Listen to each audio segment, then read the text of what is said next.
জুলাই বিপ্লব এমন একটি বিপ্লবের শুভ সূচনা করেছে। এই বিপ্লবের তাৎপর্য অত্যন্ত গভীর।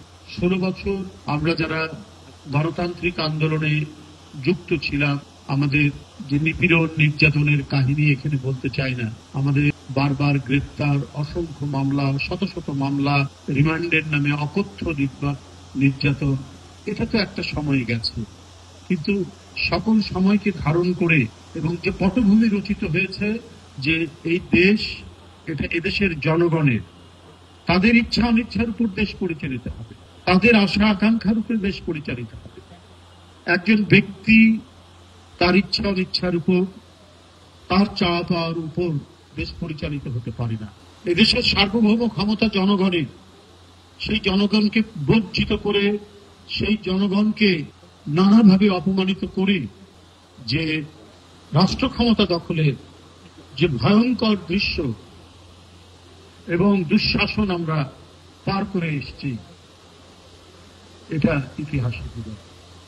তাই এই সময়ের ঘটনাগুলোকে নিয়ে অবশ্যই আমাদের সত্য কথন এবং সেটা আমাদেরকে সংগ্রথিত করতে হবে গ্রন্থে। আমার মনে হয় এখানে যারা উপস্থিত আছেন তাদের মধ্যে থেকেই যোগ্য মানুষরা এটি লিখবেন।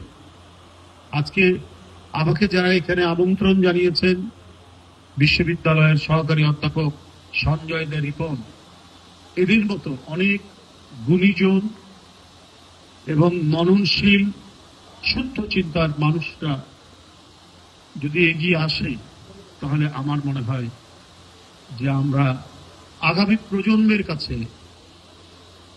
একটি শুদ্ধ সঠিক ইতিহাস দিতে পারব।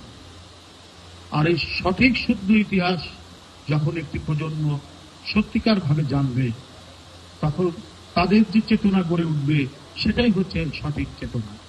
মিথ্যা অপপ্রচার দিয়ে, কুৎসা রুপিয়ে, সমস্ত মিডিয়াকে করায়ত্ত করে, বাধ্য করে একটি বানোয়াট বয়ান তৈরি করে, ন্যারেটিভ তৈরি করে ক্রমাগত সকাল থেকে সন্ধ্যা পর্যন্ত সেই বয়ান প্রচারের মধ্যে দিয়ে মানুষের মন, জনগণের মনকে প্রভাবিত করার প্রচেষ্টা সার্থক হয় না। তার প্রমাণ হচ্ছে জুলাই বিপ্লব। জুলাই বিপ্লবের স্পিরিটের মধ্যে, চেতনার মধ্যে ওটাও ধারণ করে। অপপ্রচার, মিথ্যাচার, কুৎসা, এটা অনবরত প্রচার করলে মানুষ ধরে ফেলে। তাই এই 16 বছরের অবিরাম কুৎসা, অপপ্রচারের কোনো কাজেই লাগেনি। তরুণরা একটা পর্যায়ে এটা আর বিশ্বাস করেনি। তাই তার পারিবারিক শৃঙ্খল, তার শিক্ষা প্রতিষ্ঠানের শৃঙ্খল বা শৃঙ্খল না বলে যদি বলি সীমানা, সব অতিক্রম করে যখন রাজপথে এসে নির্দ্বিধায় নিজের জীবনকে, নিজের বুককে পেতে দিল স্বৈরাচারী সরকারের আইন শৃঙ্খলা বাহিনীর কাছে, এবং এক বন্ধু গুলিতে পড়ে যাচ্ছে, আরেক বন্ধু এগিয়ে যাচ্ছে, ওই স্বৈরাচারের আইন শৃঙ্খলা বাহিনীর সদস্যরা বলছে তার অফিসারকে যে আমরা কি করব, একজন গুলি খেয়ে পড়ে গেলে আরেকজন এগিয়ে আসছে। এই যে অনন্য বীরত্বের এক অসাধারণ উদাহরণ যে তৈরি করেছে এদেশের তরুণ সমাজ, ছাত্র সমাজ, এ তো পুরো বিরল।